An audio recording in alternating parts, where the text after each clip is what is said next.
नमस्कार, मी प्रसन्न जोशी. बायोस्कोप मराठीच्या गोष्ट अमेरिकी राष्ट्राध्यक्ष निवडणुकीची या आमच्या खास सिरीजमध्ये आपल्या सगळ्यांचं स्वागत.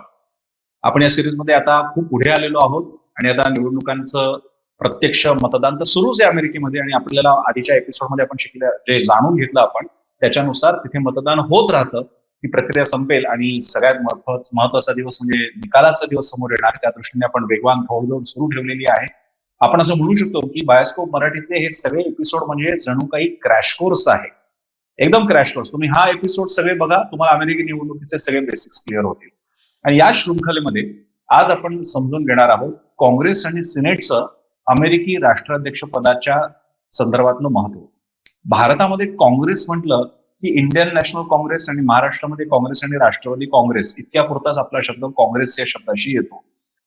आणि सिनेट हा शब्द आपल्याकडे विद्यापीठाच्या सिनेटच्या निवडणुका असतात, अधिसभा ज्याला म्हणतात, त्या दृष्टीने येतो. पण अमेरिकेमध्ये त्याचे अर्थ अतिशय वेगळे आहेत, अधिक मोठे आहेत. आपल्याकडे अर्थातच त्याचं महत्व आहेच, पण अमेरिकेत त्याचं महत्व थेट राष्ट्राध्यक्ष पदासाठी जोडलं गेलेलं आहे. त्या दृष्टीने आज या विषयांवरती प्रकाश टाकणार आहेत. गेला हा सगळा सिरीजभर आपल्यासोबत असलेले अमेरिका स्थित विश्लेषक रवी मराठे. पुन्हा एकदा वेळ न दवडता आपण त्यांच्याकडे जाणार आहोत. त्यापूर्वी नेहमीची आठवण, बायोस्कोप मराठीला सबस्क्राईब करा, लाईक करा, शेअर करा, तुमच्या कमेंट्स येऊ द्या. आम्ही तुमच्या कमेंट्स वाचत असतो. जास्तीत जास्त त्यांना आपण सहभागी करून घेण्याचा सुद्धा प्रयत्न करू. आणि पाहत राहा बायोस्कोप मराठी. थेट जाऊयात अमेरिकेत. आपल्यासोबत आहेत रवी मराठे. रवी सर. धन्यवाद प्रसन्न. आज आपण नक्कीच, मागच्या वेळेला आपण अमेरिकेतल्या काँग्रेसविषयी बोललो आणि तू फार महत्वाचा मुद्दा मांडलास की काँग्रेस म्हणजे आपल्याकडं त्याचा संबंध पक्षाशी जोडला जातो. या इथं काँग्रेस म्हणजे इकडची म्हणजे आपल्याकडची लोकसभा, म्हणजे ते एक महत्वाचा फरक. आणि दुसरा इकडचं म्हणजे सिनेट, जी आपल्याकडचं वरिष्ठ सभागृह म्हणजे आपल्याकडची राज्यसभा. आपण त्याविषयी आपण आता बोलणारच आहोत. त्याच्यापूर्वी आता निवडणूक फक्त 8च दिवसावर आल्यामुळे आपण आत्ताचे लेटेस्ट ओपिनियन पोल काय आहे याच्यावर एक पटकन नजर टाकू आणि मग सिनेट बोलूया. ठीक आहे. तर आता आपण आजचे ओपिनियन पोल पाहू. तर हे ओव्हरऑल आत्ताचं ओपिनियन पोल आहेत. आज अजून देखील तुम्ही बघताय की 1% फक्त फरक आहे. आणि हे सर्व पोल अर्थात ही जी रेषा दिसतीये ती पोल ऑफ पोल्स मध्ये, आणि मागच्या वेळेला मी सांगितलं तर त्याप्रमाणे जे ठिपके दिसत आहेत ते वेगवेगळे पोल्स आहेत आणि त्यांचं स्वतःचा अनुमान आहे. तर 1% जो फरक आहे तो पोल ऑफ पोल्स मध्ये. काही पोल्स मध्ये हा फरक जास्ती आहे, 7%, 8%. तो आपण नंतर वेगळा विचार करू, पण आता तरी आपण पोल ऑफ पोल्स मध्ये 1%चा फरक आहे. आणि आता याच्यात 1% फरक देताना मागच्या वेळेला जसं आपण म्हणलं तर त्यावेळेला एरर फॅक्टर जो असतो तो आमच्याकडे आम्ही साधारणतः 2 ते 3% असतो. त्यामुळे आता देखील ठामपणे अमुक उमेदवार निवडून येईल अशी राष्ट्रीय पातळीवर काही भाकीत करणं हे अवघड आहे. आता त्यानंतर आपण पाहूया स्विंग स्टेट, कारण या स्विंग स्टेटवर तर सगळं राष्ट्राध्यक्षाचं निवडणुकीचा निकाल ठरतो. तर आता आपण एकामागून एक स्विंग स्टेटचं अनुमान घेऊया. तर त्याच्यात पहिलं आहे पेन्सिल्व्हेनिया. तर आता पेन्सिल्व्हेनियाचं जर तुम्ही पाहिलं पुढचं चित्र,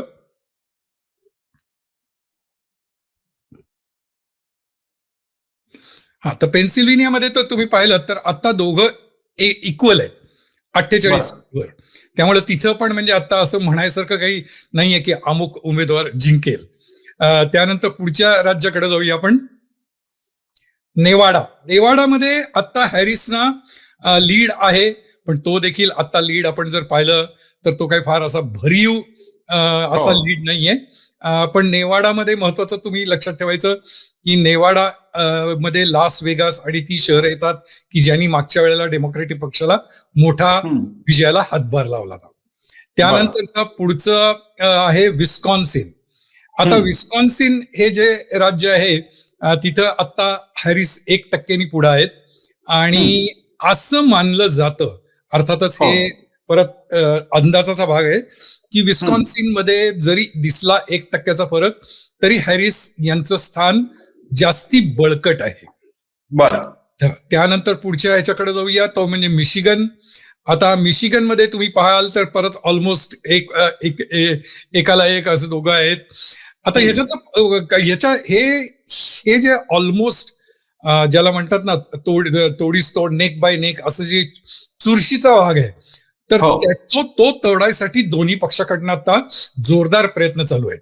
आणि त्या प्रयत्नाचा भाग म्हणून आता हे पक्ष त्यांच्या वेगवेगळ्या युक्त्या क्लुप्त्या म्हणा त्या लढवत आहेत. उदाहरणार्थ आतापर्यंत मिशेल ओबामा या कधी हो. प्रचारात उतरल्या नव्हत्या, पण काल मिशेल ओबामानी मिशिगनमध्ये वगैरे मोठ्या रॅली घेतल्या आणि त्यांनी सांगितलं की हॅरिसना का मतदान करायला पाहिजे वगैरे. आता बरं. मिशेल ओबामा यांच्याविषयी इथं सर्वसामान्य जनतेत एक अत्यंत प्रेम आणि आदर असं दोन्ही आहे. त्यामुळे त्या व्यक्तिमत्वाचं थोडासा फरक पडू शकतो. त्यांनी केलेलं स्त्रियांना केलेलं आवाहन अपील त्याचा फरक पडू शकतो. त्यामुळे त्यांनी आता मैदानात प्रत्यक्ष प्रचाराला उडी घेतलेली आहे. त्यानंतर आपण पुढच्या स्टेटकडे जाऊया. जॉर्जियामध्ये मात्र ट्रम्प आता क्लिअरली पुढे आहेत. आणि याच्यात एक महत्वाचा एक भाग फक्त मी सांगू इच्छितो. जॉर्जियामध्ये जे अर्ली व्होटिंग झालं, मी जे आपण मागं बोललो तसं की इथं व्होटिंग आता चालूच आहे. आणि 5 नोव्हेंबर पूर्वी जे व्होटिंग होतं त्याला आमच्याकडे अर्ली व्होटिंग म्हणतात. आणि शिवाय 5 नोव्हेंबरला मतदाराचा शेवटचा दिवस असतो, त्या दिवशी मतदान करतातच. तर आतापर्यंतचा असा ट्रेंड आहे इथं जनरली जॉर्जियामध्ये की जे अर्ली व्होटिंग असतं त्या अर्ली व्होटिंग मध्ये डेमोक्रॅटिकला लीड असतो आणि जे ऐन वेळेला मतदान करायला येतात ते रिपब्लिकनच्या बाजूने असतात. तर त्यामुळे इथं पण आता जॉर्जियामध्ये हा भाग लक्षात घेऊन डेमोक्रॅटिक पक्षाचे जोरदार प्रयत्न चालू आहेत. पण आता चित्र असं आहे की ट्रम्प त्या ठिकाणी 2% पुढे आहेत, किंवा असं म्हणू की ट्रम्प ना तिथं नक्कीच एक प्रबळ स्थान आहे. त्यानंतर पुढचा बघू आपण. आणि पुढच्या ह्याच्यात आहे अरिझोना.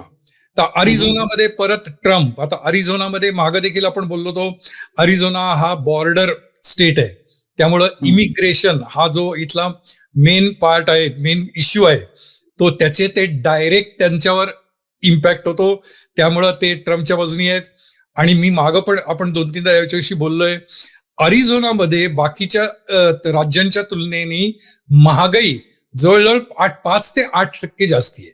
तर त्यामुळे त्या महागाईचा पण परिणाम झालेला आहे की ज्यामुळे तिथं ट्रम्प आघाडीवर आहेत. आता तरी अरिझोना, जॉर्जिया हे 2 राज्य ही ट्रम्पच्या बाजूनी झुकलेली आहेत असं दिसतंय. आणि त्यानंतर पुढचं आणि शेवटचं नॉर्थ कॅरोलिनामध्ये देखील ट्रम्प थोडे पुढे आहेत. पण नॉर्थ कॅरोलिनामध्ये त्यांचा जो गव्हर्नरचा रिपब्लिकनचा उमेदवार आहे त्यांच्याविषयी खूपच वाईट मत निर्माण झालेलं आहे.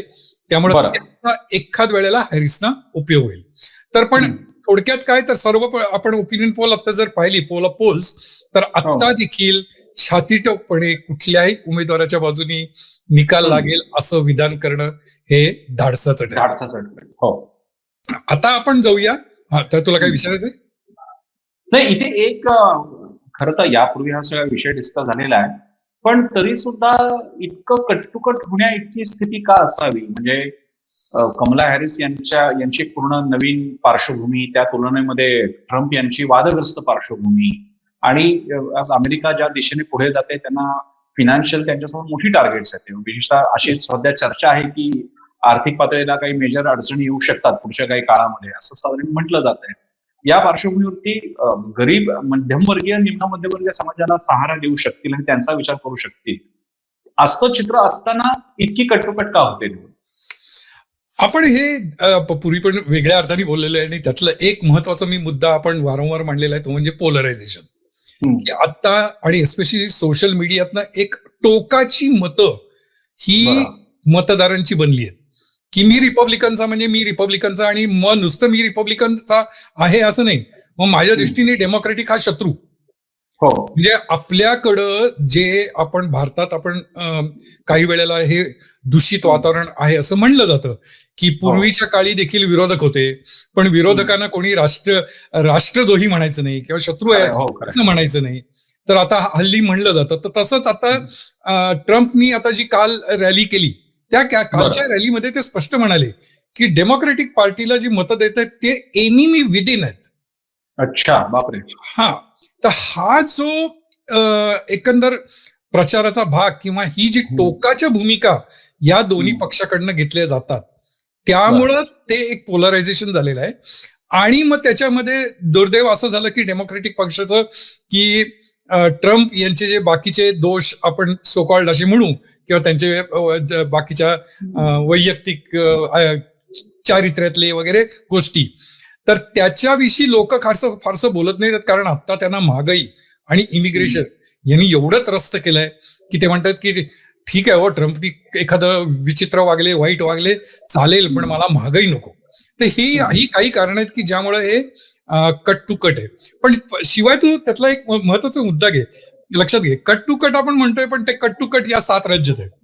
बाकीचे अजून ब्ल्यू आणि रेड असे क्लिअर कट डिवाइड आहे. तिथं काही असं पण म्हणत नाही की कॅलिफोर्नियामध्ये पण कट टू कट आहे किंवा मिझोरीमध्ये कट टू कट आहे, असं नाहीये. त्यामुळे म्हणून तर याला स्विंग स्टेट म्हणतात. तर ते तुझ्या प्रश्नाचं थोडक्यात उत्तर. आता आपण सिनेटकडे जाऊया.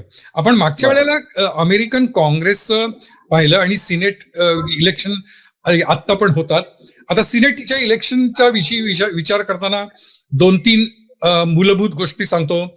इथं सिनेट मध्ये 100 सदस्य असतात, 50 राज्य असतात. 50 राज्य प्रत्येक राज्य 2 सदस्य पाठवतो.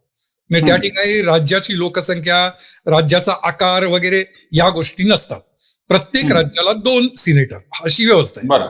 आणि ती व्यवस्था आहे. आणि त्यातले त्यातला महत्वाचा भाग 1/3 सदस्य हे दर 6 वर्षांनी रिटायर होतात. म्हणजे आपल्याकडे राज्यसभेला जे आहे 6 वर्षांनी आपल्याकडे रिटायर होतात राज्यसभेची लोक 1/3. तसंच इथं पण आहे. आणि ते बाकीचे 2/3 कंटिन्युटी असते. आता फक्त महत्वाचा फरक आपली राज्यसभा आणि सिनेट मधला असा आहे की आपल्याकडं राज्यसभेचे सदस्य हे विधानसभेच्या सदस्यातनं निवडले जातात. इथं सिनेटचे सदस्य हे प्रत्यक्ष मतदारांकडनं निवडले जातात. हा त्यातला महत्वाचा फरक. आता आपण त्याचं सध्याचं स्वरूप पाहू. सध्या काय आहे, तर सध्या तू इथं या चित्रात पाहिलंस तर निळे 51 आहेत, म्हणजे डेमोक्रेटिक पक्षाच्या बाजूनी, आणि 49 आहेत ते रिपब्लिकन आहेत.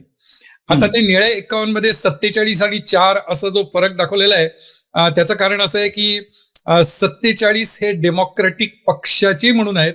4 सदस्य असे आहेत की ज्यांचं डेमोक्रेटिक लिनिंग आहे आणि काही बाबतीत ते स्वतः वेगळी भूमिका घेतात, पण त्यांचं ओव्हरऑल लिनिंग ते डेमोक्रेटिक पक्षाचं आहे. आणि ज्या वेळेला एखाद्या महत्वाच्या विषयावर मतदानाची वेळ येते तेव्हा ते डेमोक्रेटिक पक्षाच्या बाजूनी मतदान करतात. थोडक्यात काय, आता डेमोक्रेटिक पक्षाचं बहुमत आहे 51 आणि 49. आता ही निवडणूक झाल्यावर काय होणार आहे, तर आत्ताचं चित्र असं आहे की रिपब्लिकन 49 वरनं 51 वर जातील आणि हे 51 वरनं 48 वर येतील. थोडक्यात डेमोक्रेटिक पक्षाच्या 2 जागा आहेत ज्या रिपब्लिकन पक्ष जिंकतायत असं सध्याचं लक्षण आहे. डेमोक्रेटिक पक्षाची 1 जागा आहे, ती आता टॉसअप असं ज्याला म्हणता येईल ना, की आता सांगता येणार नाही की कोणाकडे जाईल. तर त्यामुळे ती 1 जागा मी तिथं वेगळी दाखवलेली आहे.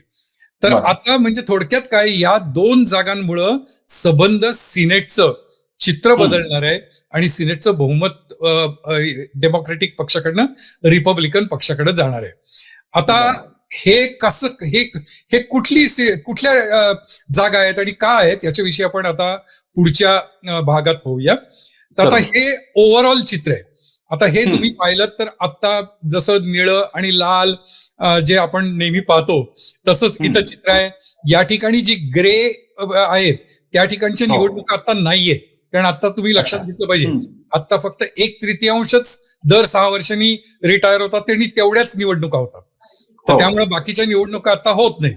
तर त्याच्यात फक्त आता ओहायोमध्ये तो मी मगाशी टॉसअप म्हणून जो दाखवलाय तो आहे. पण हे ओव्हरऑल आता सिनेटचं आणि डेमोक्रेटिक पक्षाचं चित्र आहे. आणि त्याच्यानंतर आता पुढच्या ह्याच्याकडे जाऊया आणि त्याच्यात तुम्हाला दिसेल की कुठल्या सीट या डेमोक्रेटिक पक्षाकडनं जात आहेत. तर त्यातली पहिली सीट आहे ती मोंटाना मधली आहे आणि तिथं जॉन टेस्टर म्हणून जे सिनेटर आहेत ते 2007 पासून तिथं निवडून येत आहेत आणि ते मात्र आता हरतील असं लक्षण आहे. आता जॉन टेस्टर हे व्यक्तिमत्वाचा एक मुद्दाम उल्लेख असा केला पाहिजे की मोंटाना हे काही राज्य निळं राज्य नाहीये. मोंटाना हे लाल राज्य आहे, रिपब्लिकनांचा वरचष्मा. पण ह्या व्यक्तींनी स्वतःच्या कामाच्या जोरावर आणि स्वतःच्या व्यक्तिमत्वाच्या जोरावर तिथं ते सिनेटची निवडणूक 3 वेळा जिंकत आले. मग ठीक आहे, थोडक्या मताने जिंकले, पण महत्वाचा मुद्दा, लाल राज्यात रिपब्लिकनांच्या बालेकिल्ल्यात जाऊन त्यांनी या 3 निवडणुका जिंकल्या. पण आता ह्या वेळेला मात्र ती स्थिती नाहीये. गेल्या 3 वेळेला त्यांनी खूप स्वतःच्या कार्याच्या जोरावर असं आपण म्हणूया ती निवडणुका जिंकल्या. पण या वेळेला जवळजवळ सगळ्यांचं एकमत आहे की त्यांना ही निवडणूक नक्कीच जड जाणार आहे आणि ही निवडणूक यावेळेला ते शिही म्हणून त्यांचे जे प्रतिस्पर्धी आहेत रिपब्लिकनचे ते निवडून येतील. तर थोडक्यात ही एक जागा रिपब्लिकनांची वाढली आणि डेमोक्रेटिक पक्षाची कमी झाली. दुसरी कुठली कमी झाली डेमोक्रेटिकची, तर वेस्ट व्हर्जिनिया. वेस्ट व्हर्जिनिया म्हणजे मी जिथं राहतो व्हर्जिनिया, त्याच्या पश्चिमेकडचं राज्य, अतिशय निसर्गरम्य असं ते राज्य बरं का. तर ते तिथं जो मॅन्चिन म्हणून आहे ते डेमोक्रेटिक पक्षाचे होते. तिथं पण या जे निवडून आले ते परत त्यांची स्वतःची लोकप्रियता, त्यांचं तिथलं लोकांच्यातलं केलेलं काम याच्यावरती निवडून यायचे. आता त्यांनी मागच्या वेळेला आता त्यांनी ठरवलं की आता मला परत काही रिइलेक्शन ला उभं राहायचं नाहीये. इथं हा एक आपल्या अमेरिकेच्या किंवा इव्हन इंग्लंडच्या निवडणुकात किंवा राजकारणातला हा एक किंचितचा फरक आपल्याला आढळून येईल. इकडं खूप राजकारणी तुम्हाला असे दिसतील की ते आपण निवृत्त होतात, म्हणजे लोकांनी घरी बसस्तोवर ते थांबत नाहीत. तर त्यातले जो मॅन्चिन आहे ते स्वतःहून निवृत्त झाले आहेत. आता वेस्ट व्हर्जिनिया हे परत अत्यंत रिपब्लिकन पक्षाचा गड आहे. त्यामुळे लोकांना मान्य आहे की आता तिथं जो मॅन्चिन व्यक्ती म्हणून निवडून यायचे, आता ते नाहीयेत म्हणल्यावर ते एलियट म्हणून त्यांचे जे आहेत उमेदवार ते काही फारसे त्यांचं लोकप्रियता नाही, त्यामुळे ती जागा पण जाणार.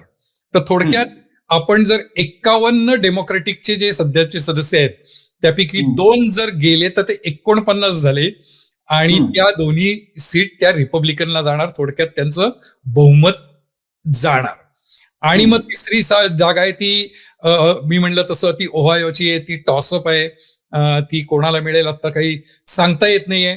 पण ह्या 2 जागा रिपब्लिकन जिंकणार हे जवळजवळ नक्की असल्यामुळे त्या ओहायोची जागा काही फारशी इकडे तिकडे झाली तरी फारसा फरक पडत नाही. तर त्यामुळे आता स्थिती अशी आहे की रिपब्लिकन हे सिनेटमध्ये स्वतःचं बहुमत परत मिळवतील. ठीक आहे. आता मग हे जे लक्षण आहे हे डेमोक्रेटिक पार्टीला पण कळतंय. मग डेमोक्रेटिक पार्टी त्याच्याविषयी आता जोरदार प्रयत्न चाललेत. आता पुढच्या भागात आपण पाहू की तिथं 2 सीट अशा आहेत की ज्याच्यावर आता डेमोक्रेटिक पक्षाने खूप मोठा काय म्हणायचं भर दिलाय किंवा त्याच्यावर कॉन्सन्ट्रेट केलंय. आणि त्यातली एक सीट आहे ती नेब्रास्काची आहे. तर तिथं जर तुम्ही पाहिलं तर ते डेप फिशर त्यांचं 48% आणि डॅन ऑस्बॉर्न 46%. तर आता ते 2% फक्त पुढे आहेत. तर त्यामुळे नेब्रास्कावर आता खूप मोठा डेमोक्रेटिक पक्षाचा भर आहे की ती जर जागा त्यांनी रिपब्लिकन पक्षाकडनं खेचून आणली तर वरती जे आपण आता 2 जागांचं नुकसान म्हणलं त्यातलं एक नुकसान इथं भरून निघेल. ठीक आहे. आणि दुसरं आहे थोडासा याला धरून पण थोडा कदाचित औद्धत्य वाटेल असा प्रश्न पण जरा इंटरेस्टिंग वाटला म्हणून विचारतो तुम्हाला. भारतामध्ये या तुम्ही ज्या गोष्टी सांगतायत ना, काय फ्लिप होऊ शकतं का, बदलू शकतं का, या सगळ्यावर सट्टा लावला जातो. निवडणूक हा सट्ट्याचा एक अतिशय महत्वाचा मार्ग आहे. जसा IPL वर लागतो, क्रिकेटवर लागतो, तसा निवडणुकीवर सट्टा लागतो. त्याचा अख्खा बाजार असतो आणि त्याचाही सर्व टीव्ही चॅनल आणि पेपर दाखवतात की सट्टे बाजारात कोणाच्या सरकारचा आहे. तर जरा थोडंसं तुम्हाला चावटपणा वाटेल, पण अमेरिकेत सट्टा बाजार असतो का? तुमच्याकडे सट्टे बाजारवाले लावतात का? अमेरिकेत सट्टा बाजार असतो, पण त्या सट्टा बाजारावर काही अशी काही इकडची तिकडं निवडणूक फिरली आहे किंवा असं काही नाहीये. नाही, अंदाज ते तिकडे सट्टा लावतात का? ट्रम्प किती जागा लावतात, कुठे फ्लिप होणार? पण इथला सट्टा हा अधिकृत आहे हे लक्षात घ्या. अच्छा. इथं काही खासगी नाहीये, इथं बेटिंगच्या साईट आहे. अच्छा. जिथं तू हो. स्पोर्ट्सचं बेटिंग करतोस तसं ते आहे. त्यामुळे ते अधिकृत आहे. पण त्याचा तुझ्या प्रश्नाचं उत्तर साधं आहे. राजकारणावर बेटिंग करणं एवढा इथं काही राजकारणात लोकांना डीप इंटरेस्ट नाही. ओके ओके, ठीक आहे, आपण पुढे जाऊया. तर आता आपण परत त्या ह्याच्याकडे जाऊया. तर Yes. त्या स्लाइडवर जर पाहिजे असतं टेक्सास. आता टेक्सासमध्ये टेड क्रूज हे बलाढ्य उमेदवार समजले जातात रिपब्लिकनचे. ते एकेकाळी त्यांनी प्रेसिडेंटच्या निवडणुकीसाठी देखील प्रयत्न केलेले होते.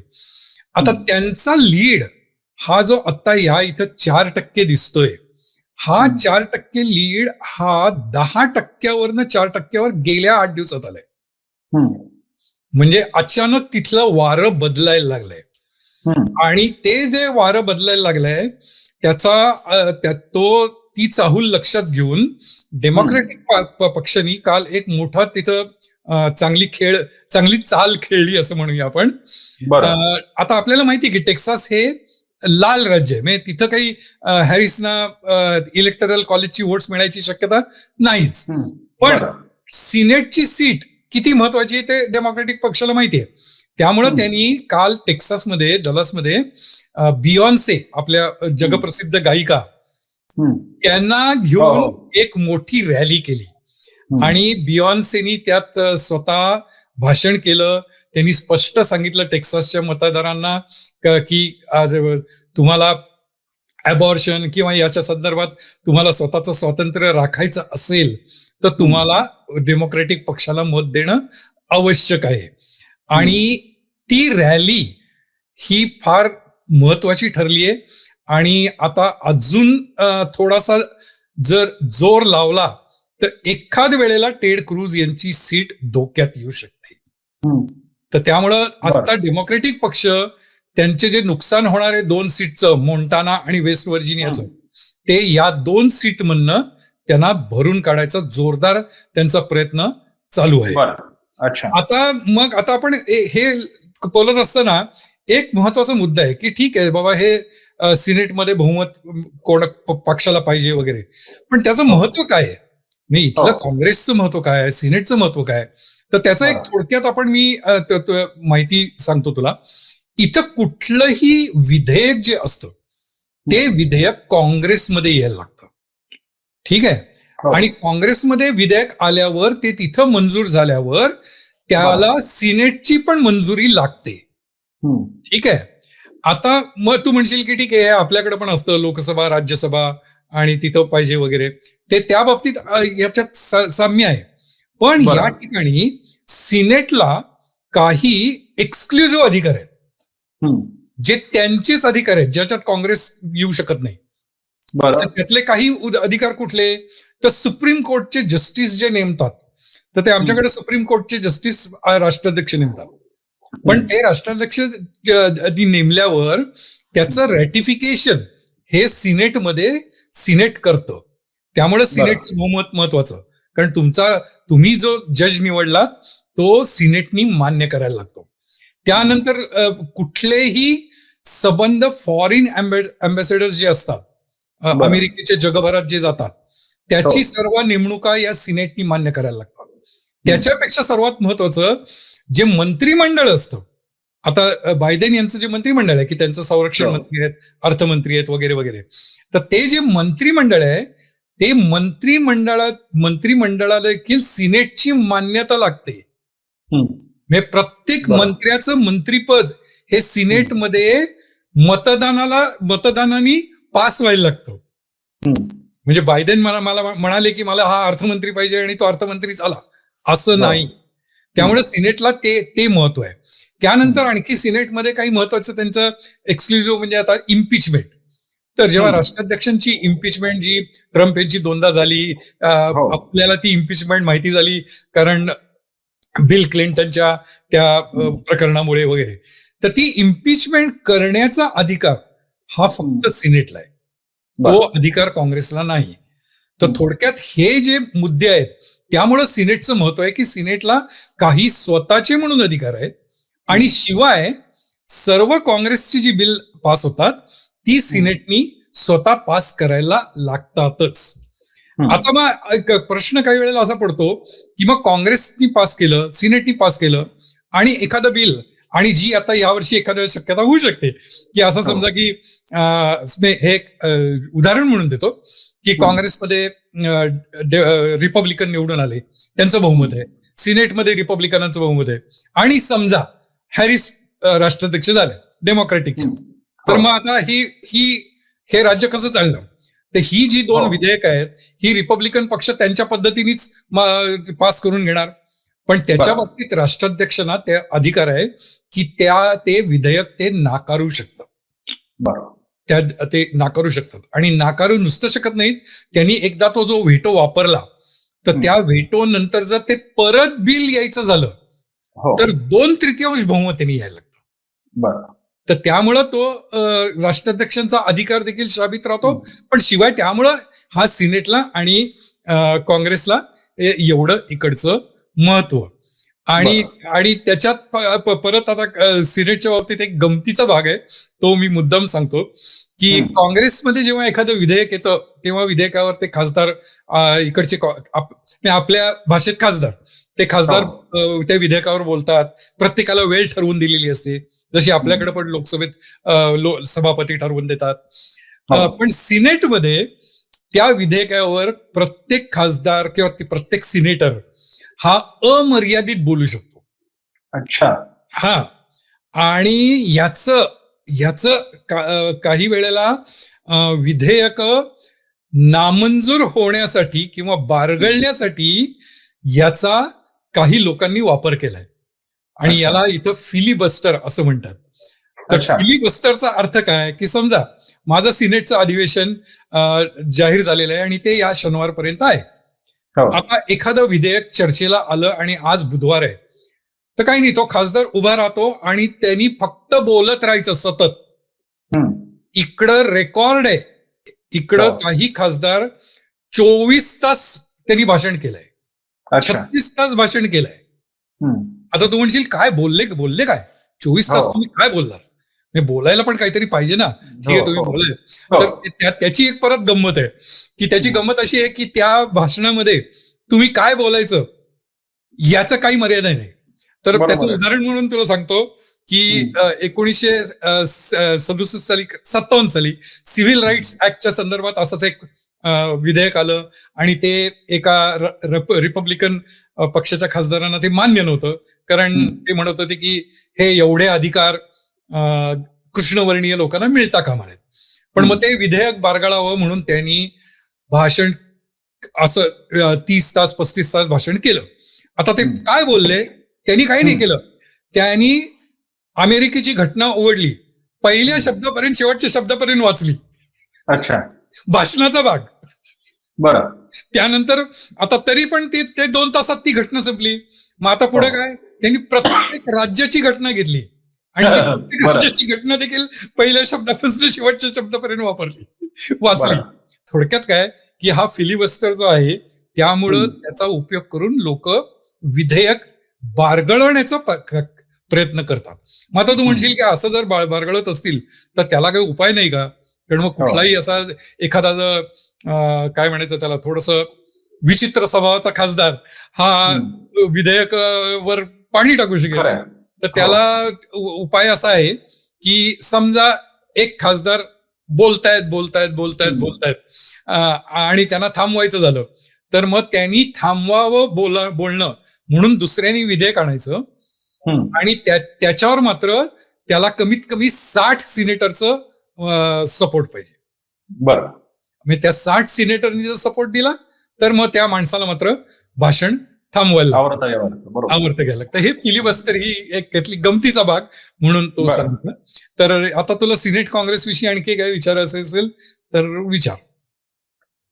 माझ्या मते आता आपण यापुढचे जे काय आपले मर्यादित एपिसोड उरलेले आहेत, तर या एपिसोडमध्ये थोडं रिकॅप जर का आपण करायचं झालं, उदाहरणार्थ मला कोणी विचारलं की तुमची भारतीय लोकशाही अगदी थोडक्यात सांगा, तर मी सांगेन आमच्याकडे राज्यांच्या विधानसभा आहेत, काही राज्यांना विधानसभा आणि विधान परिषदा आहेत, वर आमच्याकडे संसद आहे, तिचं एक कंटिन्युअम मध्ये असलेलं हाऊस म्हणजे राज्यसभा, एक 5 वर्षांनी सस्पेंड होणारं म्हणजे आमचं लोकसभा, आमची 3 सत्र असतात, विंटर मान्सून आणि याचं उन्हाळी सत्र पण असतं. ही आमची 3 सत्रही असतात. आणि आमच्याकडे निवडून आलेले लोक लोअर हाऊसमध्ये जातात आणि राज्यातून निवडलेले लोक इकडे आमच्या राज्यसभेमध्ये जातात. बरोबर. आणि निवडून आलेल्या लोकांनीच पंतप्रधान बनतो आणि पंतप्रधान 2 ह्यांच्यापैकी एकाचा सदस्य असणं भाग आहे. संसदेच्या पैकी एकात्र, जसं मनमोहन सिंग होते तसं. तर अगदी 5 आणि 10 पॉईंट्स मध्ये सांगता येईल, कारण मी तुम्हाला हे म्हणजे मी अगदी नम्रपणे मान्य करतो. आता हे आपण सगळी अख्खी सिरीज करतोय, पण मला आता तुम्ही मगाशी जसा तो मुद्दा सांगितला की सरसकट सगळीकडे निवडणूक नाही. हो. भारतामध्ये मात्र सरसकट सगळीकडे निवडणूक असते. पोटनिवडणूक वगैरे पकडून सगळी आमची लोकसभेची असेल ती सगळी होणार निवडणूक. राज्यसभेच्या निवडणुका त्यानुसार होत राहते. पण पंतप्रधान आणि सरकार ठरवणारी प्रमुख निवडणूक ही एकमेव असते आणि ती सार्वत्रिक असते, म्हणून तर तिला सार्वत्रिक जनरल इलेक्शन म्हणतात. सो त्या जरा 2-3 गोष्टी एक रिकॅपचा पार्ट म्हणून थोडं स्पष्ट करून मग आपण थांबूया. ठीक आहे.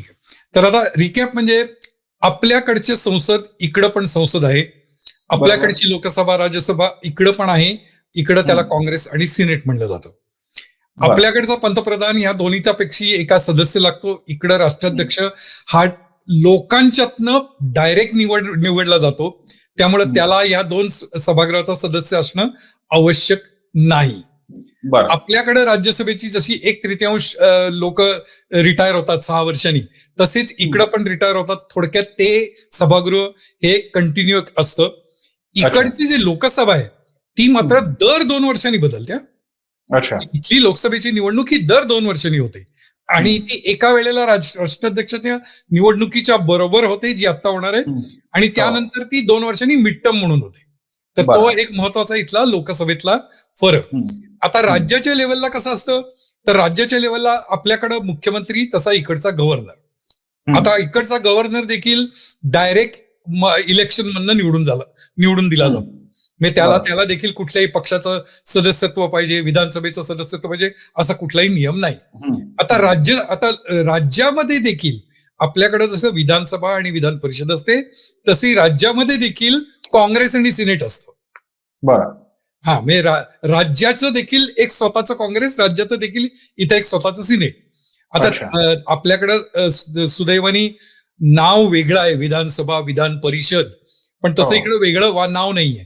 त्यामुळे इकडे जेव्हा तुम्ही सिनेट हा शब्द वापरता त्यावेळेला तो फेडरल लेवलचं सिनेट म्हणजे राष्ट्रीय पातळीवरचं सिनेट असू शकतं किंवा ते राज्य पातळीवरचं पण सिनेट असू शकतं. तर हा त्याचा एक ओव्हरऑल गोषवारा लोकशाहीचा मी तुला सांगता येईल. आणि तो मी म्हणलं तसं कुठलीही विधेयकं ही दोन्ही ह्याच्यात पास व्हायला लागतात आणि राष्ट्राध्यक्षांच्या अधिकाराविषयी आपण पूर्वीच बोललोय. तर ह्याच्यात अजून काही तुला जर क्लॅरिफिकेशन पाहिजे असेल मला विचार, मी पटकन सांगतो. माझ्यामध्ये बाकीचे सगळे मुद्दे स्पष्ट झालेले आहेत. बहुमताचा परत एकदा मुद्दा सांगितला, जसं आपल्याकडे डिमार्केशन आहे, 272 प्लस खासदार असले की त्याचं सरकार येतं आणि त्या सरकार आल्यानंतर त्यांचा पक्ष हा स्वतःचा संसदीय बोर्डाच्या अन्वये त्यांचा नेता म्हणजे की पंतप्रधान ठरवतो. बरोबर. इथे परत एकदा फक्त सांगा की आता समजा रिपब्लिकन्सच्या जागा जास्त आल्या तर म्हणजे बहुमत आलं तर मग ट्रम्प निवडले जाणार आणि तेच डेमोक्रॅटच्या बाबतीत कमला हॅरिस होणार. नाही. हो, ओके प्लीज. ट्रम्प आणि हॅरिस कोण निवडले जाणार याचा लोकसभा म्हणजे काँग्रेसच्या निवडणुकीचे निकाल याच्याशी काहीही संबंध नाही. म्हणजे ते डायरेक्ट निवडले जातात.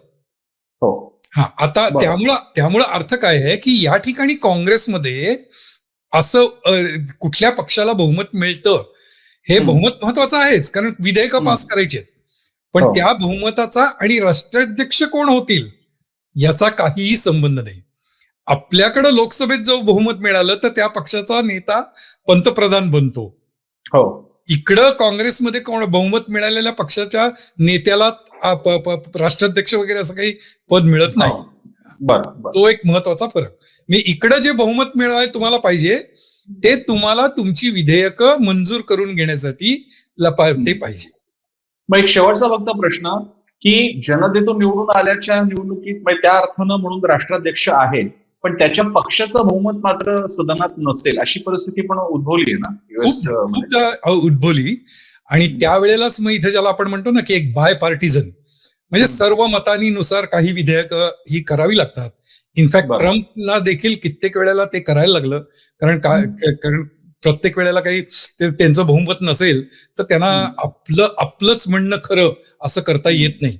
इनफॅक्ट असं म्हणतात की हा चेक्स अँड बॅलन्सेस मध्ये आहे काय, हो. 3 वेगवेगळ्या इथं संस्था आहेत, काँग्रेस, सिनेट आणि राष्ट्राध्यक्ष, हो. आणि तिन्ही वेगवेगळ्या पक्षाचे असू शकतात. आणि त्यामुळे ऑटोमॅटिक चेक अँड बॅलन्स येतो. आणि त्यामुळं असं म्हणतात की एका पक्षाचं येणं त्या अर्थाने देखील धोकादायक आहे, कारण मग तो पक्ष स्वतःला मनमानी करू शकतो. आणखी एखादी काही पासिंग कमेंट असेल तर, नाहीतर आपण आजच्या एपिसोडसाठी थांबूया. नाही, पासिंग कमेंट एवढीच की आज आता हॅरिसनची उद्याची अशीच मोठी सभा आहे वॉशिंग्टनला. त्याविषयी मी फक्त एक ट्रम्पची काल जी सभा झाली, 2 मिनिटात मी त्याचा गोषवारा घेतो. तर त्याच्याबद्दल मी एक हे आणलेलं आहे, तर ते आपण बघूया ट्रम्प कालच्या याच्यात काय काय म्हणाले. तर ते पुढच्या याच्यात आपण जर गेलो तर पुढच्या याच्यात तुम्हाला दिसेल की ट्रम्प कालच्या याच्यात काय काय म्हणाले. तर कालच्या याच्यात मी त्यांनी स्वतःहून काही वेगळं काय ते फारसं बोलले नाहीये. त्यांनी पूर्वीच्याच गोष्टी सांगितल्या की ही सिस्टीम कशी ब्रोकन आहे आणि ती कशी मी फिक्स करीन. त्यांनी स्वतः कित्येक महत्वाच्या व्यक्तींना स्टेजवर आणलं. कालचा त्यातला एक फक्त महत्वाचा मुद्दा, त्यांच्या पत्नी मेलनी त्या स्वतः तिथं आल्या होत्या. त्यामुळे इथं मी म्हणलंय तसं की त्यांचं I will fix the broken system. त्यानंतर high profile allies including former first lady. फक्त याच्यात तुम्हाला गेस्ट स्पीकर जे बोलले तर त्यातल्या काही ज्या गोष्टी बोलल्या गेल्या त्या किती इथं जाहीर सभेत देखील लोक वेडवाकडं बोलू शकतात त्याचं एक ते उदाहरण म्हणून मी तिथं दाखवलंय. म्हणजे तुम्हाला तिथं दिसेल the whole dash dash party a bunch of अमुक तमुक, ते तुम्ही पाहिलं असेल. तर हे सगळं जे आहे ना, ते हे सगळं जाहीर सभेत बोललं जातं बरं का इथं. हा, म्हणजे जे आपल्याकडं त्याच्यावरती प्रचंड काय म्हणायचं त्याला प्रॉब्लेम येऊ शकेल, पण अशा गोष्टी इकडे बोलल्या जातात. आणि चौथा जो मुद्दा आहे तो मात्र मी परत मागच्या वेळा अगोदर बोललो तो पण परत सांगतो की एनिमी विदिन. ट्रम्प म्हणतोय की डेमोक्रॅटिक पक्षाला जे मतदार करतात ते आपले शत्रूच आहेत. आणि त्यामुळे एनिमी फ्रॉम विदिन त्याच्यावरती मी ऍक्शन घेणार. आणि काल मात्र ट्रम्पने एक नवीन टॅक्स प्रपोजल अगदी लास्ट मिनिट डिक्लेअर केलं, आणि ते यांच्या आपल्या हॅरिस यांनी डिक्लेअर केलं ना, चाइल्ड टॅक्स क्रेडिट दिन मी $6,500 सांगितलं होतं मागच्या वेळी. तर ते त्यांना होतं ते लक्षात आलं की त्याचा कुठेतरी परिणाम होतोय, मग त्यांनी पण एक टॅक्स क्रेडिट काल डिक्लेअर केलं. अच्छा. तर असं आमच्याकडे म्हणजे त्याच्या तुमच्या बोलण्यामुळे मला आठवलं, राजस्थान विधानसभा निवडणुका कव्हर करायला गेलो होतो मी. तर काँग्रेसने जशी विमा योजना आणली होती, किंवा जसं भाजपने लाडली बहिणा आणलं, तसं इथे नंतर काँग्रेसने काही ठिकाणी महालक्ष्मी योजना आणली, किंवा विमा कवच काँग्रेसने राजस्थानमध्ये आणलं होतं. तर यांनी सुद्धा पीएम केअरच्या अंतर्गत पंतप्रधान विमा योजना अंतर्गत त्यांनी कव्हरेज वाढवलं भाजपने. तर या गोष्टी होत राहतात.